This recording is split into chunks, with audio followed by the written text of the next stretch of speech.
जब भी आप वृंदावन या बरसाना जा रहे हैं तो एक बात याद रखिएगा, यदि आप दर्शन करने जाएंगे तो ठाकुर जी और राधा रानी दर्शन देंगे, और यदि आप मुलाकात करने जाएंगे तो वो आपसे मुलाकात करेंगे। ऐसी ही मुलाकात का एक अद्भुत प्रसंग आज आपको सुनाता हूं, बड़े ध्यान से सुनिएगा। हरे कृष्ण दोस्तों, मैं हूं अनुज शर्मा।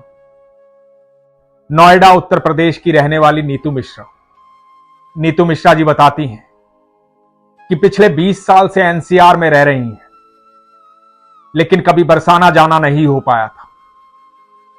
घर में लड्डू गोपाल की सेवा करती हैं। उनके पास 2 लड्डू गोपाल हैं, एक का नाम है केशव, एक का नाम है माधव। मन में भाव आया था कभी बरसाना जाऊंगी तो वहां से राधा रानी लेकर आऊंगी, उनकी सेवा करूंगी। और मार्च 2024 में वो समय आया जब बरसाना जाने का मौका मिला।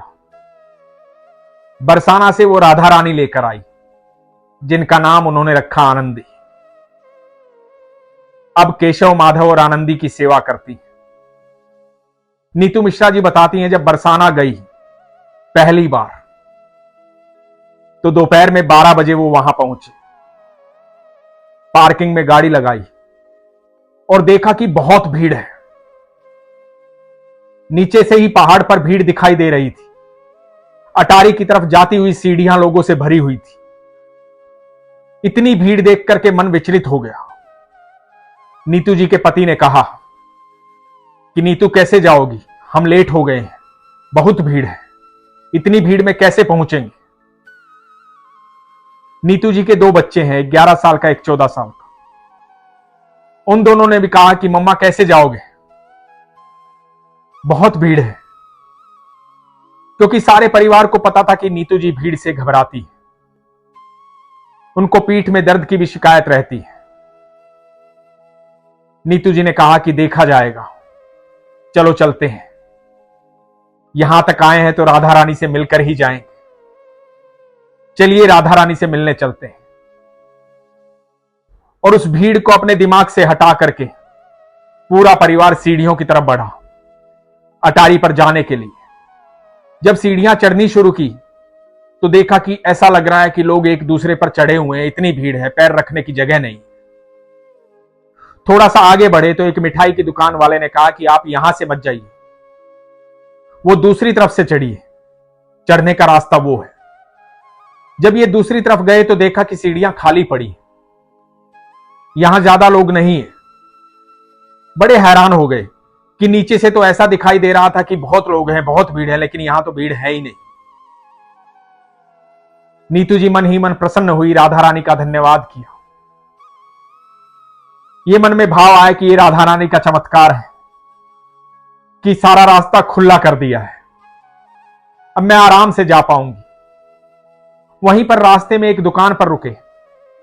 मन में भाव था कि जब राधा रानी के पास जाऊंगी तो उनके लिए चुनरी लेकर जाऊंगी, श्रृंगार का सामान लेकर जाऊंगी। तो पूरा परिवार एक दुकान पर रुका।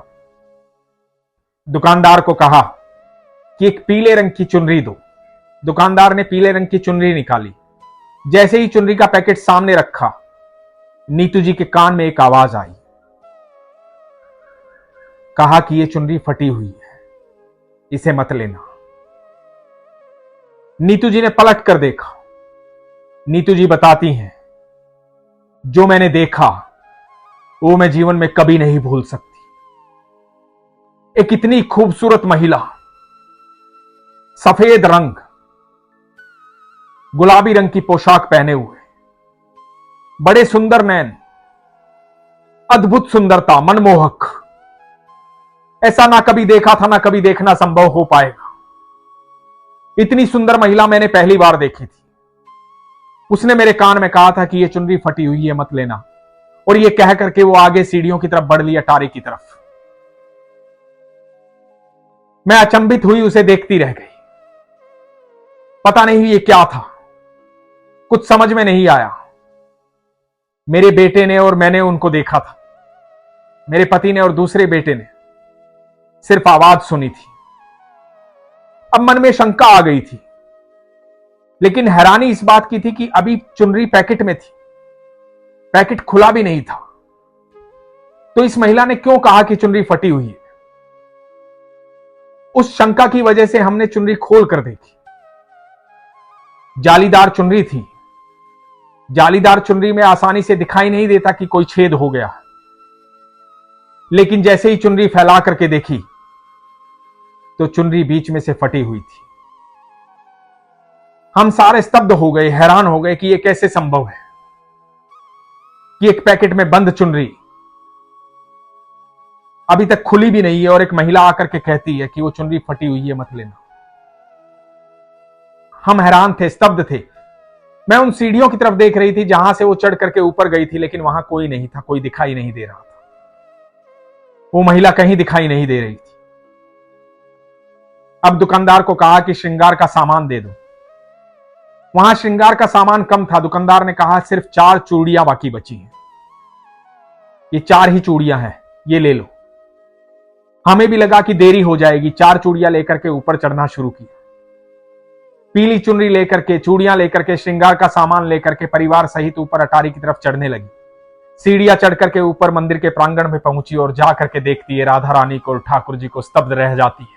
मन प्रसन्न हो जाता है, गदगद हो जाता है, आंखों से अश्रु बहने लग जाते हैं और देखती है सामने ठाकुर जी और राधा रानी पीली पोशाक पहने हुए हैं। ये देख करके मन अति प्रसन्न होता है, आंखों से लगातार अश्रु बहते रहते हैं। मैं भी पीली चुनरी लेकर आई हूं। मेरे मन में भी भाव आया था कि पीली चुनरी राधा रानी को उड़ाऊंगी, और यहां राधा रानी और ठाकुर जी पीली पोशाक पहने हुए हैं। नीतू मिश्रा जी गोस्वामी जी के पास जाती हैं, गोस्वामी जी को कहती हैं कि गोस्वामी जी, मेरी राधा रानी को ये चुनरी उड़ा दो। गोस्वामी जी भी चुनरी लेते हैं और राधा रानी को उड़ा देते हैं, राधा रानी को अर्पित कर देते हैं। मन भाव विभोर है, सब अपने आप हो रहा है, कुछ समझ में नहीं आ रहा है। एक अद्भुत अनुभूति है। प्रसाद स्वरूप गोस्वामी जी नीतू मिश्रा जी को चूड़ी देते हैं। चूड़ी हाथ में पहनती हैं तो एक चूड़ी चटकी हुई है। गोस्वामी जी को कहती है एक चूड़ी चटकी हुई है, क्या इस चूड़ी को मैं यहीं रख दूं, क्योंकि इसको फेंक नहीं सकते, ये प्रसाद है राधा रानी की तरफ से। ये बात दूसरे गोस्वामी जी सुनते हैं और बहुत सारी चूड़ियां नीतू जी को दे देते हैं। इतनी चूड़ियां दे देते हैं कि नीतू जी के हाथ भर जाते हैं। नीतू जी भाव विभोर हो जाती हैं, आंखों से अश्रु बहने लग जाते हैं। दोनों हाथ ऊपर उठा करके राधा रानी का शुक्रिया अदा करती हैं, राधा रानी का धन्यवाद करती हैं, राधे राधे बोलती हैं, राधे राधे राधे राधे राधे राधे राधे राधे राधे राधे। आंखों से अश्रु बहे जा रहे हैं और कहा जा रहा है मन से राधे राधे राधे राधे राधे राधे। राधा रानी की जय जयकार हो रही है, बार बार मन में यही चल रहा है, राधे राधे राधे राधे राधे राधे। इतने में कोई कंधे पर थपथपाहट करता है। पीछे मुड़कर देखती है, एक महिला खड़ी है और कहती है कि ये लो चूड़ी, ये राधा रानी का प्रसाद है, मेरे साइज की नहीं है लेकिन ये प्रसाद है। मन में भाव आया कि तुम्हें दिया जाए, ये रख लो चूड़ी राधा रानी की तरफ से। नीतू जी बताती है एक सुंदर सी लाल चूड़ी जिसमें बीच में गोल्डन रंग की पट्टी है, बड़ी सुंदर सी चूड़ी। मैं वो चूड़ी ले लेती हूं, उस चूड़ी को धारण कर लेती हूं और राधा रानी का फिर से धन्यवाद करती हूं। ये अद्भुत पल थी, अद्भुत अनुभूति थी। अब मन में भाव प्रकट हो रहा था कि राधा रानी मुझसे मिली है, राधा रानी ने स्वयं मुझे यहां बुलाया है। नीतू जी बताती हैं मैं अपने पति और बच्चों के साथ वहां से एक राधा रानी को लेकर के, जिनका नाम आनंदी रखा, जिनकी आजकल वो सेवा करती हैं, उनको लेकर के सीढ़ियों से नीचे उतर रही हैं। एक दुकान के पास जाकर के उनके पति पानी लेने जाते हैं और वहां एक दुकानदार के पास एक कुर्सी है जिस पर नीतू जी बैठ जाती हैं और बैठ करके उस दुकानदार से बात करने लग जाती हैं। दुकानदार वहां के किस्से सुनाते हैं, बताते हैं कि बरसाना इतनी अद्भुत जगह है, यहां राधा रानी के किस किस तरह के चमत्कार होते हैं। इतने में इनके पति आ जाते हैं और पति आकर के कहते हैं एक अनुभूति तो आज हमको हुई, बड़ी अद्भुत अनुभूति थी। और वो किस्सा बताते हैं किस तरह से पैकेट में पीली चुनरी थी और एक सुंदर सी महिला आई और उसने कहा, कान में आके कहा कि ये चुनरी फटी हुई है, और वो फटी हुई निकली। उसके बाद वो महिला दिखाई नहीं दी। तो दुकानदार ने कहा कि आप ठाकुर जी को साथ लेकर चल रहे हैं, आपका प्रसाद तो परिपूर्ण होना ही था, आपका प्रसाद राधा रानी को ग्रहण करना ही था, वो पूर्ण हो इसलिए पहले बताने आ गई कि ये फटी हुई है, इसको मत लेकर आना, प्रसाद को पूर्ण लेकर आना। नीतू जी बताती हैं, वो अनुभूति मेरे रोम रोम में बसी हुई है। मैं वो चेहरा और आवाज कभी भूल नहीं पाती। मेरी राधा रानी ने मुझसे मुलाकात की थी। दोस्तों, जब भी हम बरसाना जाते हैं, वृंदावन जाते हैं, यदि हमारे मन में यह भाव होता है कि हम ठाकुर जी के, राधा रानी के दर्शन करने जा रहे हैं, तो हमें दर्शन मात्र होते हैं।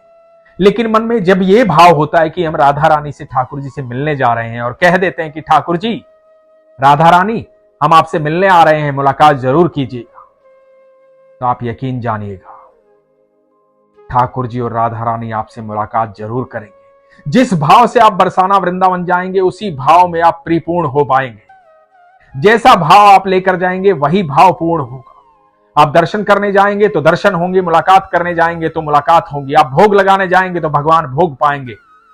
आप श्रृंगार करने जाएंगे तो भगवान आपके हाथों से श्रृंगार करवाएंगे। भगवान आपके हर मन के भाव को समझते हैं, पहचानते हैं और आपको संतुष्टि देते हैं, ताकि आपका विश्वास और प्रगाढ़ हो पाए। आप यकीन जानिएगा दोस्तों, जो वृंदावन जाते हैं वो अपनी मर्जी से नहीं जाते हैं। वृंदावन वो लोग जा पाते हैं जिनसे ठाकुर जी मिलना चाहते हैं, जिनसे मिलने की इच्छा ठाकुर जी की होती है, जिन्हें ठाकुर जी बुलाते हैं, वो लोग वृंदावन जा पाते हैं। और जो लोग बरसाना जाते हैं, बरसाना वो लोग जाते हैं जिनकी बाह पकड़ करके ठाकुर जी राधा रानी से मिलवाने ले जाते हैं। और जिन्हें ठाकुर जी राधा रानी से मिलवाने ले जाते हैं, तो राधा रानी उनसे स्वयं मिलती है। तो आज के बाद कभी भी वृंदावन जाएं, बरसाना जाएं, तो मन में वो भाव लेके जाइएगा जिस भाव को आप परिपूर्ण होते हुए देखना चाहते हैं। लेकिन इसके लिए सरलता की, सहजता की आवश्यकता है, सच्चे विश्वास की आवश्यकता है। आपका विश्वास प्रगाढ़ होना चाहिए। इसीलिए हमेशा कहता हूं, अपने विश्वास को मजबूत रखिए, अपना ख्याल रखिए। हरे कृष्ण।